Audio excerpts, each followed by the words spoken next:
Hello, this is 2026 Sneezie. I was recently going through my drives and I found this video that I produced about Noita. At the time I thought it was a little bit cringe and I didn't really like it, but I since remembered that I have this other channel. A secret channel that I made for posting this video specifically, and that's how I rediscovered that this video exists. And I posted it on there to test the waters and see what was happening, and it turns out that I actually got my first 2 ever comments from this video, which I appreciate greatly. Thank you very much, guys. Shout out to these 2 people. But anyways, what I really wanted to say was, after not watching this video for a few years, I've rewatched it and I decided that I actually fucking love this shit. This is great. I don't want to toot my own horn, but I think this is some of the best shit I've ever made, and I'm actually really excited to share it. It's quite vulgar, but I mean, if you've watched any of the other videos on the channel, I don't think that would really be a surprise. So if you're okay with that, then let's both watch this video together. Let's go, let's watch it. Oh, and thank you for clicking on the video too. I really appreciate that.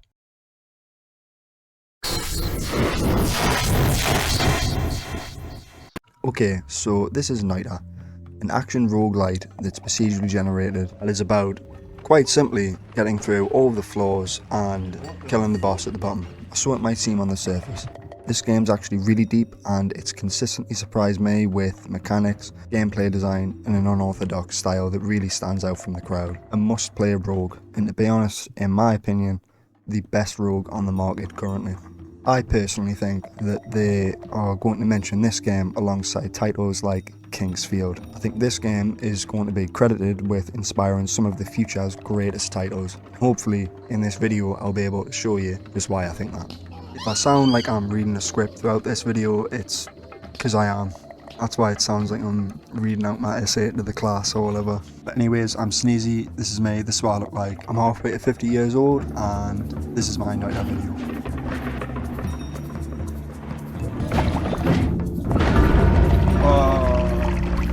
I've just lost like 3,000 HP. Woo! Oh my fucking god. It's like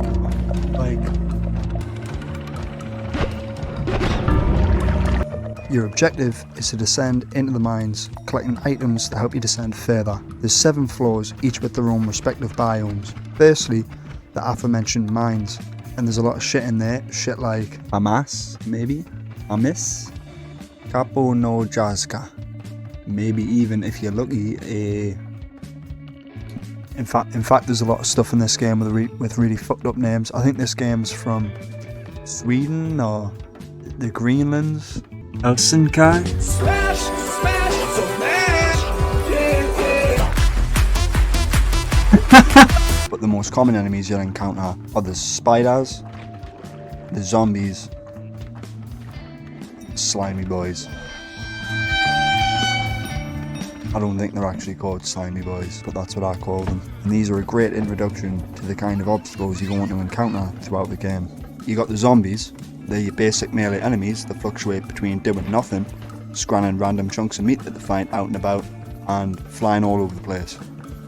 They teach a very important lesson: plan ahead and play to your advantages. One zombie's nothing, but 3 of them can take you out fast as fuck. Stay out of range and capitalise on the ledges they can't get access to. Picking items down on top of them is also a really good idea. That nets you double gold, which in the early stages of the game can be really valuable when you get to the first holy mountain. If you get caught in a tight spot, these guys can gank the fuck out of you. You need to take note of the trajectory and how many there is, because they can end up in a position to fuck you about really hard. But to be honest, every single enemy in the game can do that. And then there's also the slimes. The slimes are like that one guy that should just fuck off. Holy fuck, man. Fuck this up like 50 times. They fly freely throughout the map. They constantly bleed toxic sludge, and they often show up at the worst time to ambush you. These are some of the biggest bricks in the game, and to add insult to injury, the projectiles trail toxic sludge everywhere, which forms puddles and makes the environment even more dangerous. Fucking hell, dude, does it need to be any more dangerous? Come on. There's already fucking fire and explosives lying around all over the fucking place. How dude? However, both of these guys, when you use your environment correctly, aren't that big of a deal. But you might encounter some far more scary stuff on this floor. Like this guy, for instance. He's a bit of a bait, to be honest. He doesn't like water. This ugly motherfucker nips sometimes. However, the more dangerous element about him is that he also explodes and trails acid all over the place. Because why the fuck wouldn't he do that?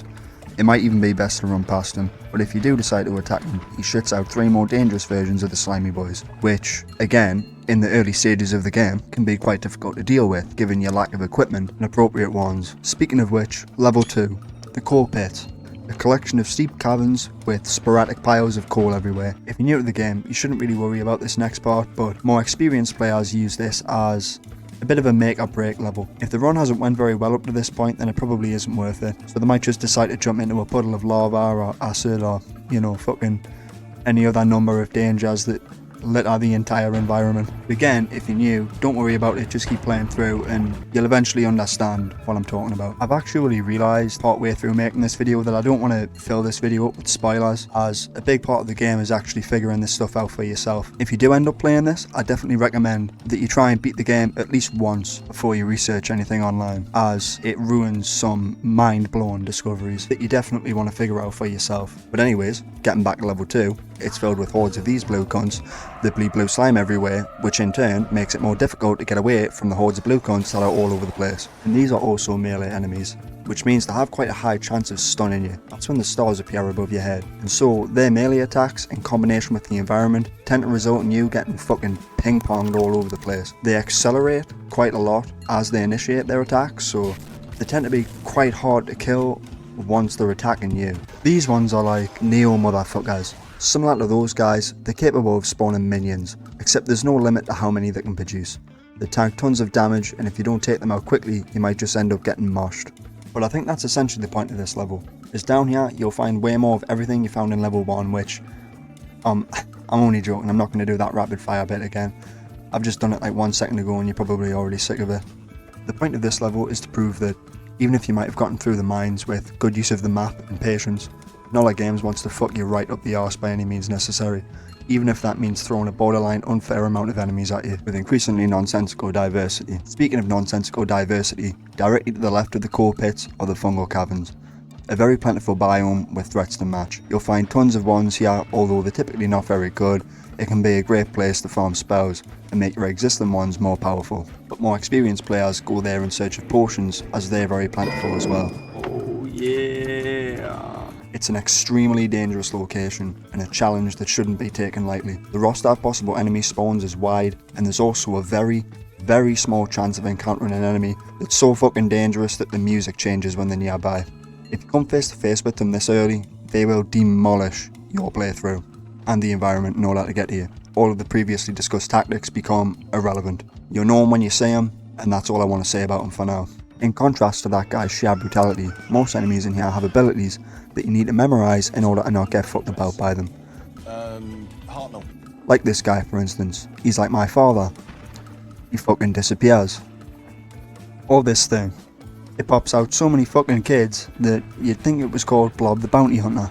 But we've spent enough time talking about level 2, and I think it's time to move on to my most hated level. And in my opinion, one of the most dangerous levels. Level 3. The Snowy Depths. The Snowy Depths. The Snowy Depths. Mate, Jesus Christ, I just tell you. Level 3 is like that stone and edge shoe that made him throw the fucking swing set into the sky. This is when Noita Games decided that they needed to stop holding onto your idiot straps so hard. That's what these are called, by the way. Oh, that's what my mother called them. I was one of these kids. And let you scrape your knees a bit, because, you know, kids need to learn.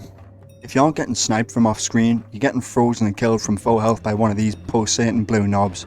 This is also where you'll encounter the Hisi for the first time too, which are pulsating blue knobs in their own right because the weapons seem to be perfectly designed for the environment. You often find yourself ducking behind these piles of snow to hide from the bullets, then realise that you've fallen victim to a fucking mortar attack. Psych! Like... And God forbid you encounter one of these big uns. You definitely will, by the way. Their projectiles fly fast as fuck, they're bigger than you, and they can do up to 35 damage to your character, with the potential to do even more with a crit.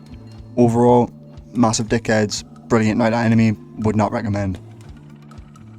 Hello, this is future Sneezie. I spent about a week making that video, and you know, it's a few weeks since I actually made it. I stopped because I kind of pulled all my tricks out my sleeve. I don't really know what else to do with it, and although I was supposed to tell you why Noita is the best game in the world. I didn't really get around to doing that either. I pretty much just taught you what happens in the first 3 floors. But I was thinking if more than like 2 people watch this video, shout out to the 2 people that will watch this, by the way, then I might make a part 2. And hopefully within that video I'll be able to show you just why Noita is the best game in the world. Thanks for watching as well, by the way. If you got this far with it, I appreciate it. I know that like the quality is a bit questionable, so I appreciate the fact that you managed to get this far with it. But yeah, I'll see you later.